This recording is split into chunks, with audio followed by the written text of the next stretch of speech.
This video was made possible by my patrons, Joshua Bartlett, Scorch88, James Schubach, Douglas Smith, Capitalism is Good, Pipsqueak, Michael, Valerie Calkins, Victor Cage, and Snizzy Poo. Thank you so much to all of you. Hello everyone, this is My Two Cents, and today we're again looking at the beautiful but not so bright Allyson Rowe. For those of you who don't know, she's a former Miss Washington USA who now runs a Christian ministry called Kingdom Crown Ministries and makes YouTube videos, mostly aimed at young Christian women. She is gorgeous, no one is denying that.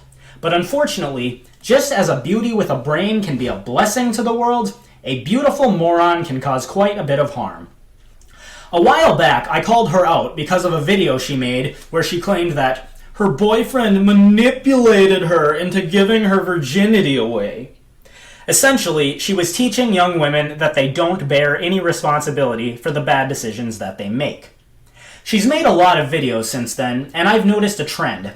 She gives a lot of inspirational sounding spiritual advice that's supposed to sound good for young Christian women, but upon closer inspection, it turns out that everything she says is just a bunch of unfalsifiable, pseudo-spiritual, feel-good crap that isn't helpful for anyone, and in fact is very useful for justifying reckless, irresponsible behavior. As I've said before, dating, relationships, and marriage, like all other things in life, take work and wisdom. If you want to have a successful relationship, you shouldn't enter into them frivolously. But I strongly suspect that that's what Allyson and everyone else who takes her advice does.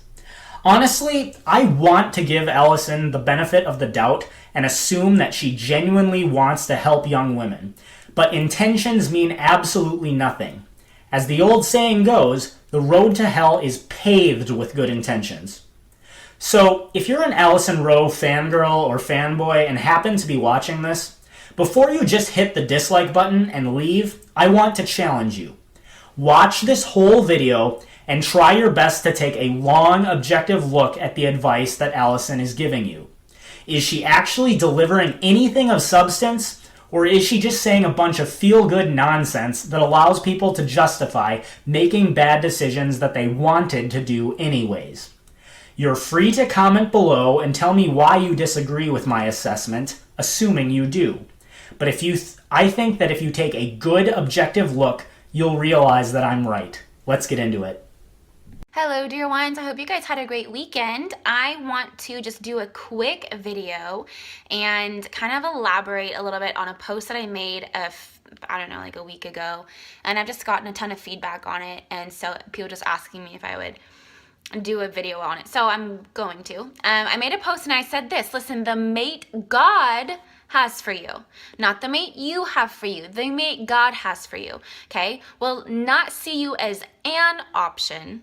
They will identify you as the option. Okay, so the mate that God has chosen for you will identify you as the option for him, right? Sounds eerily like a Disney movie, doesn't it? Ladies, there's one perfect man out there waiting for you, and when he meets you, it will be love at first sight. He'll know you're the one for him, and you'll live happily ever after. The question is this how reality works? And further, does the Bible that Allyson claims to revere actually teach this? I know some of you watching might have great reverence for the Bible, and some of you might think it's a bunch of crap. But I won't be addressing that question in this video. Given Allyson's target audience is young Christian women, I'll assume, for the sake of argument, that everything the Bible says is true. Given that, the question now becomes, does the Bible actually teach what Allyson is claiming here? Allie, what does that mean? It means this. When God presented Eve to Adam, okay, we're going back to the very beginning of the word. I think it's so funny, just side note, that people think God doesn't care who you marry. Like, God has something to say about everything, especially who you marry. So trust me, he has something to say about it, okay? And I'm going to prove it for you real quick. Ooh, you're going to prove it for us. This ought to be good. Objective evidence to substantiate your view, right? Yeah, don't hold your breath. So, when God presented Eve to Adam, there was an identification between Adam and Eve because watch, Eve had a part of Adam in her, his rib. God literally, when he put Adam to sleep, and that's a whole other thing I could go on, but I'm not for the sake of this video. When God put Adam to sleep, he took out his rib and created Eve. Okay, so Adam identified, watch, a part of him in her. Okay, Allyson, so you're telling us the story of Adam and Eve, and you're saying that Adam chose Eve as his wife because he identified a part of himself in her. Well, I'd just like to point out that given they were the only two humans on the face of the planet, it's not really surprising to me that Adam chose Eve as his wife.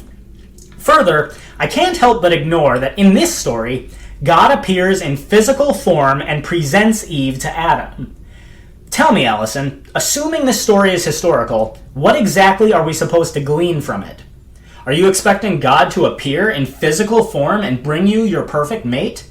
If not, then what exactly are you trying to say?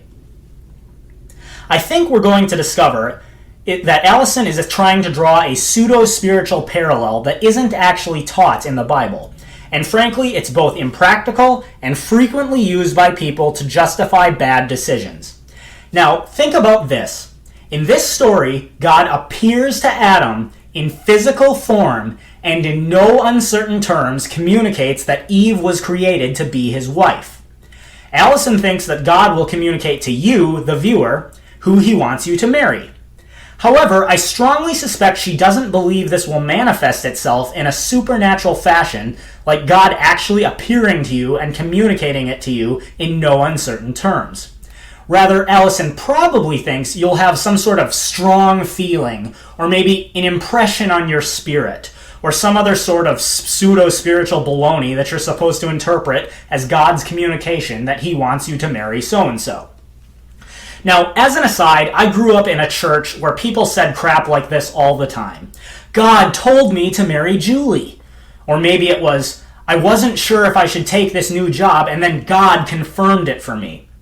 When I asked people who said stuff like this how God told them, it was never some supernatural communication where he actually appeared or gave some supernatural sign like what happens in the stories in the Bible. It was always something like, well, I prayed and I felt a pressing on my spirit, and in my heart I knew God was speaking to me. To this, my question is, how the heck did you know that that was God speaking to you and not just that you ate some bad shrimp for dinner? Now, let me say, I am not a radical skeptic. I am not a priori committed to the idea that God does not speak to people. But the thing is, if you're going to walk around claiming that God told you something, then you bear the burden of proof to demonstrate that he actually did. I'd like to know what the objective criteria is that you use for determining whether or not God actually spoke to you. In just a second, we're going to see why I believe this level of skepticism is warranted and why such objective criteria is necessary. So I really just find it crazy that people think that there's all these different people that you could marry. There are, essentially, but is it God's will? No, I believe that God's very specific about his will. I'm one of those crazy, uber spiritual Christians that just believes that. I believe that God has every detail of your life planned out. I believe that he knows exactly what's best for you, who's best for you, and why. And it's our job to yield to that. Okay then, Allyson. Tell me where in the Bible it teaches this, and how exactly is it that you determine what God's will for you is? Has God ever personally spoken to you, Allyson? Now by that I mean audibly and directly, or through some sort of supernatural sign, like he speaks to the prophets in the Bible. I suspect the answer to this is no. What then is the objective criteria that you're offering young women for determining who God wants them to marry? Without such criteria, we're going to see that this turns out to be a bunch of nonsense and that people will use it to justify doing what they wanted to do anyways.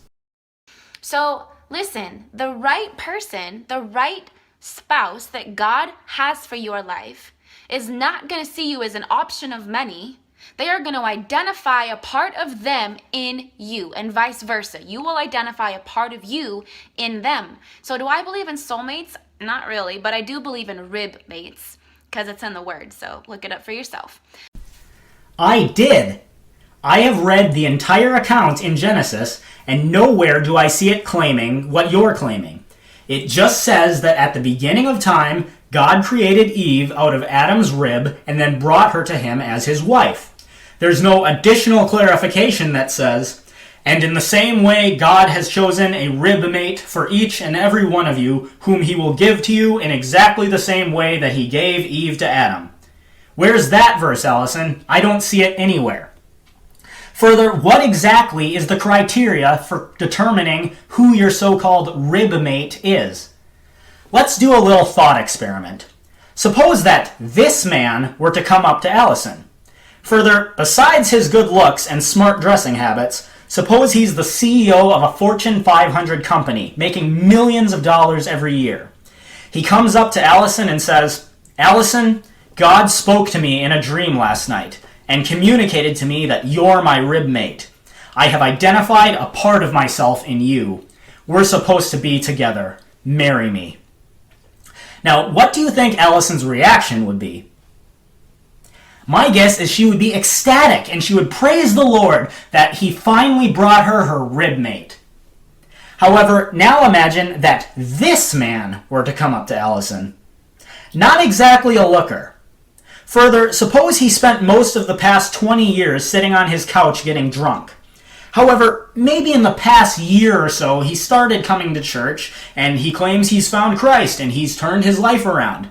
He comes up to Allyson and says, like the first man, Allyson, God spoke to me in a dream last night, and communicated to me that you're my rib mate.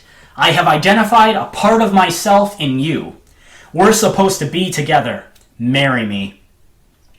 Now what do you think her reaction is going to be? Yeah, I'm pretty sure she's going to say, sir, I don't think that was really God communicating to you. Gee, I wonder why.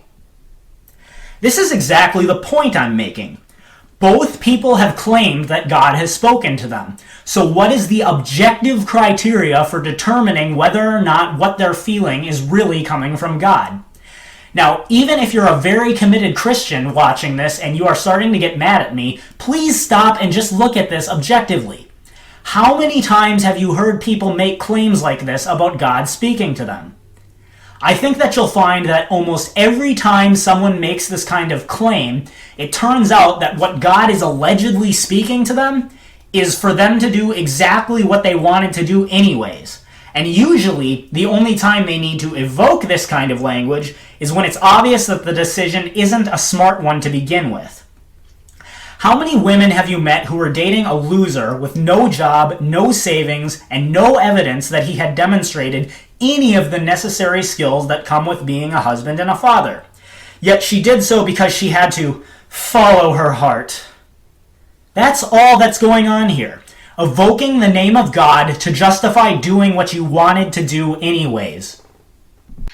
The person God has for you, you are going to have an identification. You are going to know that there is a part of you in them and a part of them in you, and it will be a spiritual covenant identification in the Spirit of God. You are not one of many, dear ones. You are one of one, okay? You are only one. So you need to know your worth. You stop identifying yourself as an option, because you are not. You will be the option, okay? I love you guys so much. I'm always praying for you. I'll talk with you soon. Bye. And now the video is over. That's it. Anything in there about how precisely this determination will be made? How are you going to know what this spiritual identification is? She hasn't actually cited any biblical passages that explicitly teach this. She's just throwing it out there and trying to link it to the story of Adam and Eve. So again, my challenge to all those watching, has she actually given any real useful advice for how to select a mate? She could have looked at, say, 1 Timothy 5, 6 through 8, where it says that women should live above reproach and not act like whores, and that men have a moral responsibility to provide for their families. At least that would have given the young ladies that she's trying to reach some reasonable guidelines about the qualities a good mate should have. But all she's given them is pseudo-spiritual nonsense that will just make it easy for them to justify doing what they wanted to do anyways. Here's another funny thing that I've always noticed. All the people that I've met who try and claim God told them to do something, if it doesn't work out, when they're divorced a year later or they get fired from the job that they take, suddenly they're like, I guess that wasn't God speaking to me. I guess it was the devil. The problem with this is that it makes claims about God speaking to you fundamentally unfalsifiable. If you claim God was speaking to you and what you do works out, well then that's great. But if it doesn't work out, then you say it wasn't really God. Like I said, what is the objective criteria you have for determining whether or not it was really God speaking to you? Do you not understand that under the Old Testament law, if a person claimed to be a prophet and the thing they prophesied didn't come to pass, the law instructed the nation of Israel to stone such a person to death? Yeah, didn't think about that, did you? Seems that the God you claim to revere is quite concerned about people falsely claiming to speak for him. Anyways, to all those Allyson Rowe fans that may be watching, I hope you see that what she says might seem inspiring and it might seem empowering, but when you really think about the practical application, what she says is total garbage. It's just a bunch of emotional nonsense that lets people justify making bad decisions. If you're a woman looking for a husband, you might want to consider, does he have a job? Does he make enough money to provide for me? Does he have a past pattern of behavior that demonstrates he's responsible and capable of being a leader? And yes, you should also look for if he stays in shape and dresses smartly, because this also speaks to overall character traits. But good looks divorced from these other things will not make him a good husband. If you're a man looking for a wife, you might want to consider, is she chaste, or does she give sex to any guy who comes calling? Does she have experience caring for children that demonstrates her capacity to be a mother? Has she made responsible decisions that show she's capable of controlling her emotions, or does she live a life of hedonism, doing whatever feels good at the time, regardless of the consequences? Was she actively seeking a husband from the time she came of age, or has she wasted her youth and fertility on fun and thrills? All that is real advice that will cause real results if heeded. Think about the people in your life that have successful marriages and those that don't. I think you'll find that I'm right. Also, just a quick channel update. I'm going to be doing a lot of traveling between now and New Year's, so my upload schedule isn't going to stay the same. Don't worry, I'll still be making videos throughout the holiday season. I just won't be able to strictly adhere to the Tuesday, Thursday, Saturday upload pattern. That is my 2 cents. Take it for what it's worth.